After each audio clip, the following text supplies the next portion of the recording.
Hey guys, welcome back to my channel again this week for another video. This week is kind of just a laid back, messing around kind of thing, but I am working with some Inktense blocks today. For those of you that are new to my channel, welcome. My name is Karina, also known as the Artistic Newfie here on YouTube. I have this channel and a vlog channel as well. All my links are down in the description if you want to check out where you can find me other than YouTube. That's all down below. Basically, for this video, I've been having a little bit of a block lately when it comes to using traditional art because I have been so much in love with my iPad and Procreate and my Apple Pencil. That seems like all I want to do, so I'm struggling with my Friday videos now. Basically, I feel like in the 3 weeks that I've had my digital tablet or my iPad, I've had an iPad before, but I didn't have Procreate and the iPencil other than the last 3 weeks.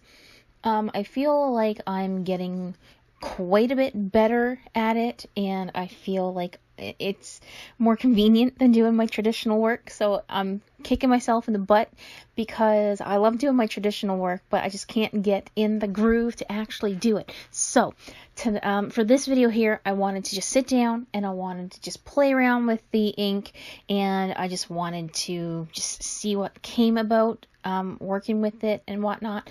The first part of the video here is just me. I put some tape or painter's tape on a 9x12 sheet of cold press Strathmore watercolor paper. That was my first mistake. I should not have used the Strathmore paper. I'm sorry if it's something that you like, but I think it is total crap.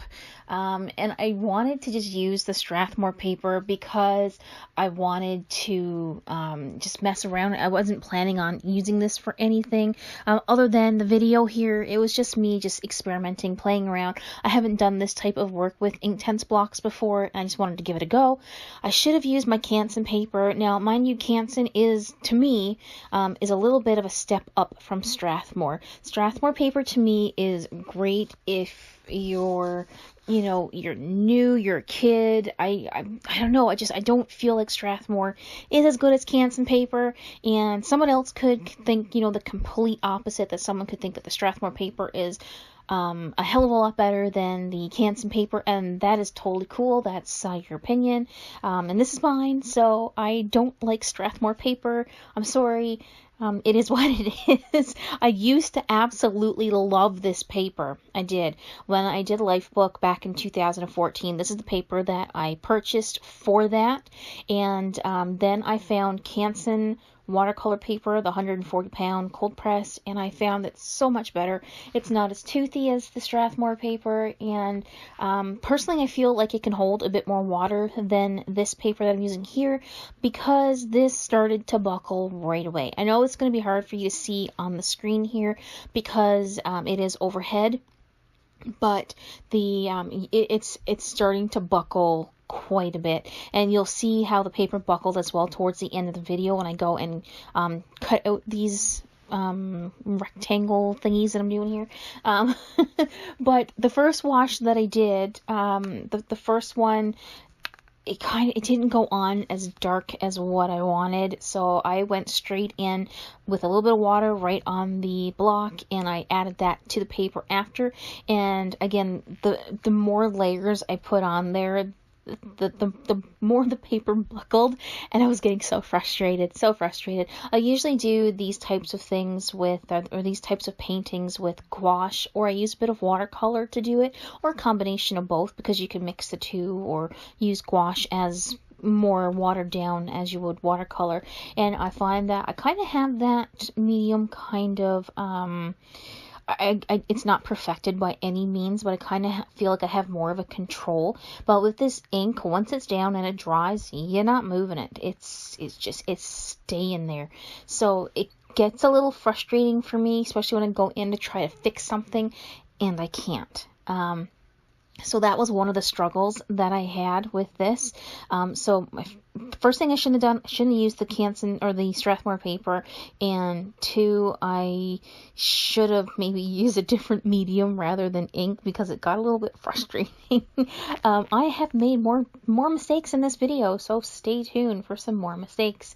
Well, maybe not like complete mistakes, like they're not horrible or anything, but it's those things where I should have known better, yeah, it's I should have known better. That's pretty much all I can say. With the Inktense, I find that you still kind of have to work with it as you would watercolor paper, where you work from the lightest to the darkest, or you make layers. I know I've seen some videos on YouTube where people just go in and straight out use color right from the block, and it is so vibrant, and I really like the way that looks, but I feel like if I had to do that, I would mess up. So I usually go with layers, and I kind of build up my color, and again, this paper, you can't do that very well because it makes such a mess. Here, I kind of tried to do like an upwards white space, I guess, in the galaxy, so to speak. It did work out the way I intended, and I just made a mess. So that didn't work. Again, I couldn't lift the color the way I wanted it. And then this took forever to dry. I do have a heat gun, and I wanted to use it, but I was too lazy to plug it in, so I just waited. I did. I am using my, I think it's P.H. Martin's, the white ink that I reviewed on a video quite a ways back. And I just put a little bit of water in some of the ink, and that's what I used to make the stars in the background. I did, again, make a bit of a mess with this all over my desk. For some reason, I thought I didn't have to put down anything in the back to protect my desk, so then I had to clean up.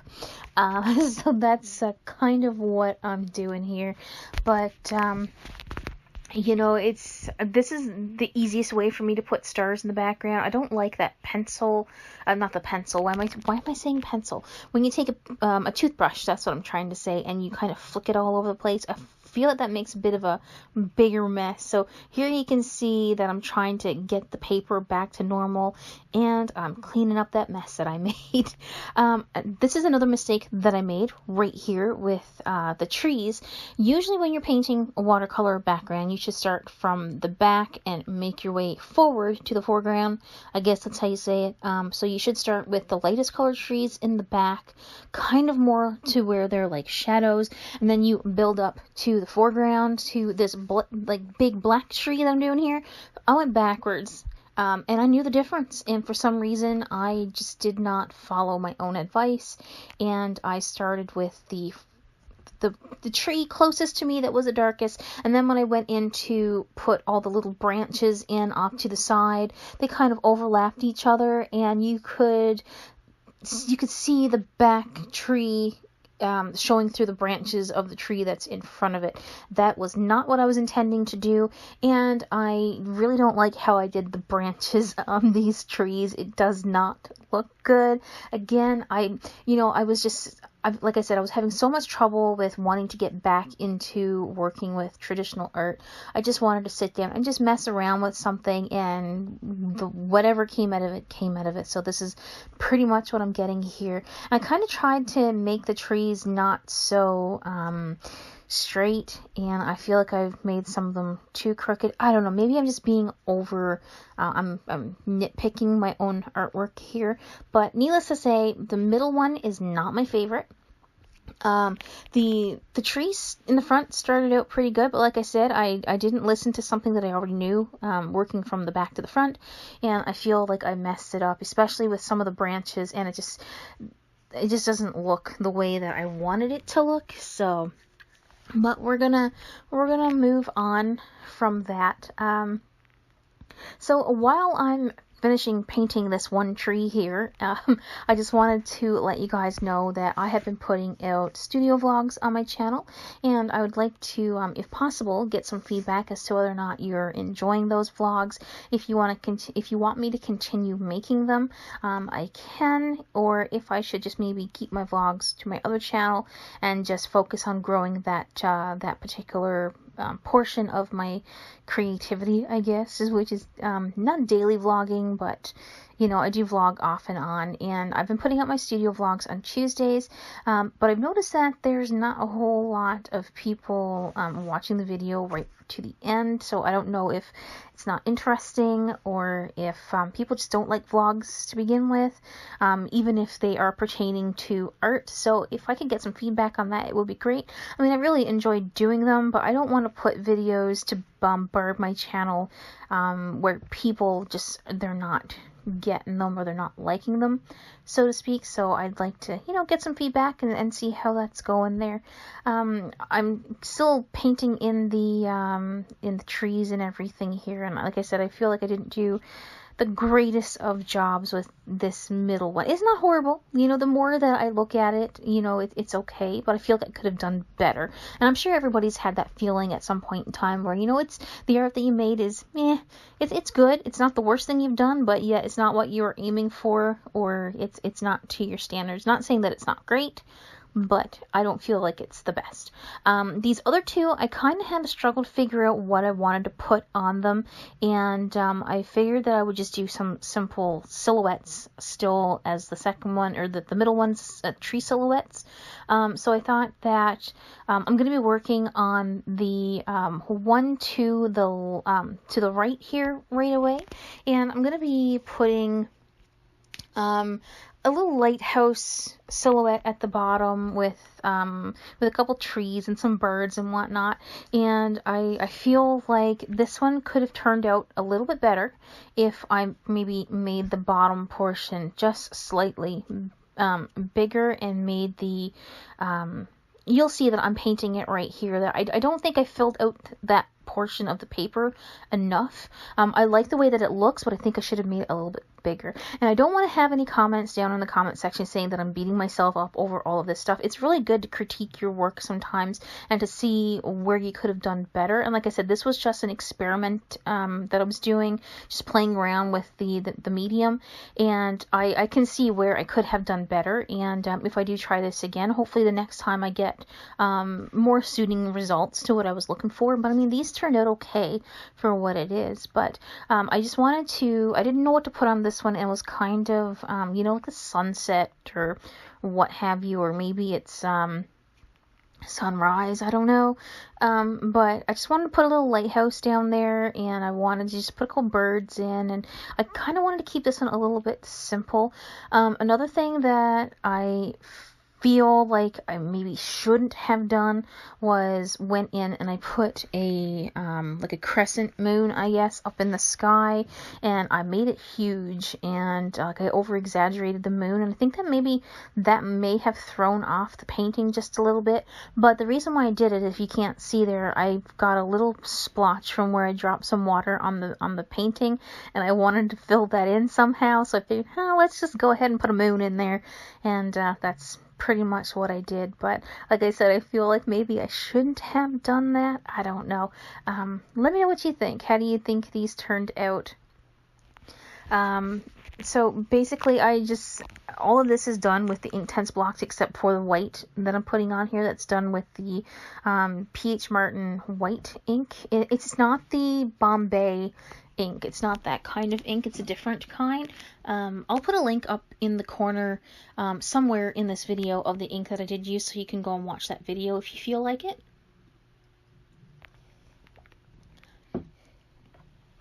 So I decided to, in the third panel here, the one on the left, which is the last one that's there basically, that I was going to just do a simple cliffside or a little mountain, I guess, with a lone tree. And I really, I always had trouble with painting trees in the past. I'm really not that good at painting colored trees, but I feel like I can do a silhouette tree pretty good now, for the way that I paint them anyway. So I thought that I would just do this one real nice and simple, have a little mountain with a standalone tree, and that would be pretty much the, you know, the end of this. It wasn't, and I put a couple birds in there as well, but again, everything there's really not a whole lot to talk about. It's just I feel like I'm rambling here now, but there's really no rhyme or reason to how I really do things. Kind of just smush the paint on the paper, and hopefully I get a good result. And there's no technique or anything.